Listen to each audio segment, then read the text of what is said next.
Mugabe destroyed Zimbabwean economy. This is all you hear in digital and print media. But is this the whole truth? After listening to the various commentaries by fellow Nigerians on Mugabe and Zimbabwe, I conclude that my countrymen have had too much BBC, CNN, Fox News and listened to much Western propaganda. For the avoidance of doubt, let me state from the outset that this article is not to exonerate poor leadership but to bring nuance and balance to the discussion about why Zimbabwe is in the state it is. I do not want to deflect the debate to African leaders. We know too much about their misrule. I want to focus on what the media should be talking about, but they are neglecting to do. There is only one thing that matters in this entire Mugabe and Zimbabwe story, and it is called Western interest. It comes before human rights, good governance and the welfare of African citizens. Let me explain. Mugabe was allegedly brutalizing his own people way before 1994 when he was knighted by Queen Elizabeth of England. He did not get punished for any of it. Instead, the British government rewarded him with a knighthood. The punishments only came when he decided to embark on land reform. Sanctions poured down like heavy rainfall under the pretext of human rights abuse and bad governance. Ijabla Raymond. Saudi Arabia has one of the worst human rights records in living history. Women are not allowed to drive, gay and apostates are imprisoned, beheadings and amputations still happen, but there are no sanctions on the country. The UK and American governments even supported the election of Saudi Arabia into the UN Women's Rights Commission in April 2017. They sell weapons to Saudi Arabia which are used to kill innocent children in neighboring Yemen. Historically, America and Britain and other former European colonial governments have supported or even sponsored regime changes in disloyal African member states. Despotic African leaders have been propped up by the West for as long as they have protected colonial interests in their countries.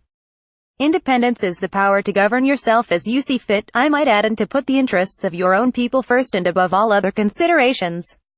But when this power is undermined or taken away from you by repeated intrusions in your domestic affair, forceful coercion, sanctions, unfavorable trade terms and conditions, etc., then your independence is debatable.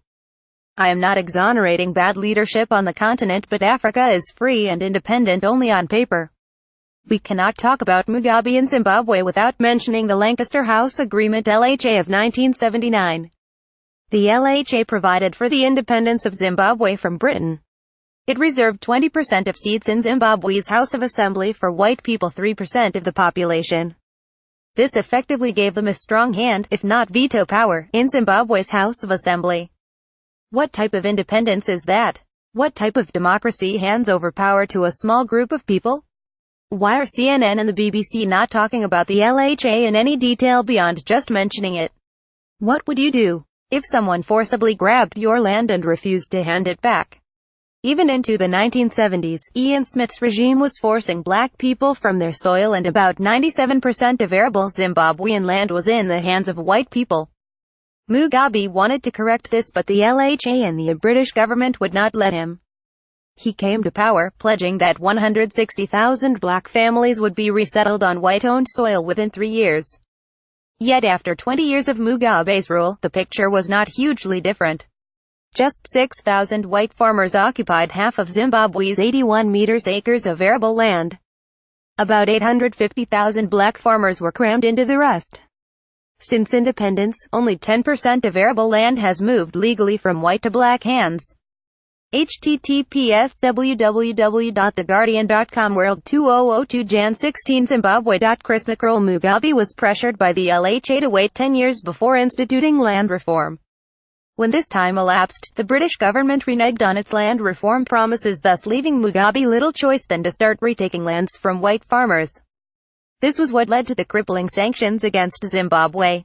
But these were imposed under the pretext of human rights abuse.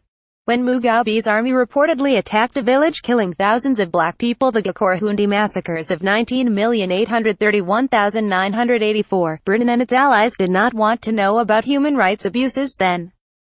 In fact, he was rewarded with a knighthood in 1994, more than 10 years after the massacres.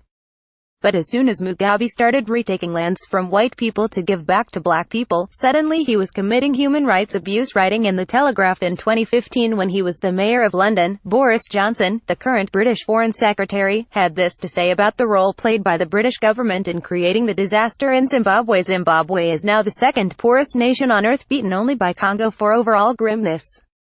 The people are so badly malnourished that 1 in 3 children is physically stunted, according to the UN. If you go there, you see the ravages of HIV, the emaciated figures standing listlessly on street corners. Companies are constantly going to the wall.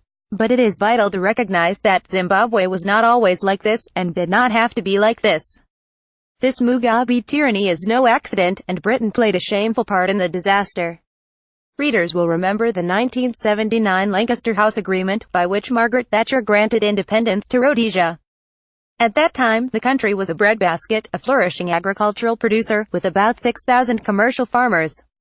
The only trouble with those farmers was that the most successful of them were white, and Mugabe's long reign has been characterized by one overwhelming objective: to exterminate the last vestiges of white power, whether political or economic.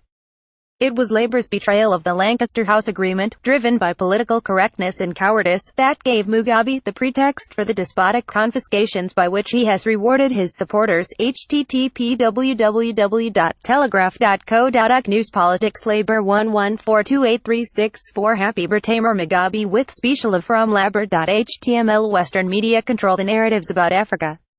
This is a legacy of our colonial past.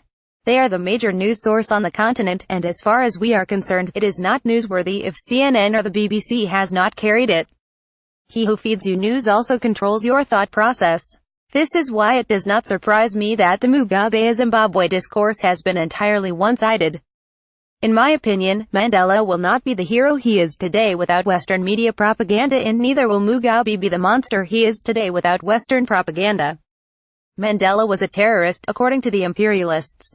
But his offense was trying to liberate his people from the oppression of white rule apartheid. They imprisoned him for 27 years. They let him out and allowed him to be the first president of South Africa after they had extracted an agreement from him to let bygones be bygones. And because he played according to the scripts and did not attempt to usurp their hegemony, they turned him into a global superstar and a hero. But long before this, when he was still a terrorist purely by Western terms, he was our true hero, only that we lacked the power to tell the world our own story. Sanctions are immoral. The economies of America and Britain, the biggest protagonists of sanctions against Zimbabwe, will not survive beyond a few months if you freeze loans and stop other nations from trading with them. Sanctions are even more immoral when they are imposed on a poor developing country. They punish ordinary citizens only and do nothing to the political elites. Whilst poor Zimbabwean children starve and have no access to medicine, Grace, Gucci, Mugabe's wife, shops designer brands, and the Mugabe boys pour wine on expensive ristés. It is time for the world to rethink the morality of sanctions. Mugabe might have destroyed Zimbabwe, but he did not do it alone. As the crocodile takes over rulership of Zimbabwe from Mugabe, I predict that the sanctions will be eased as the lands return to their former owners.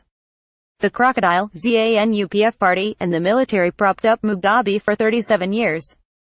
I do not believe that the lot of ordinary Zimbabweans will be much different under the new regime. But as long as the regime protects colonial interests in Zimbabwe, it will enjoy favorable Western propaganda and support. Email protected.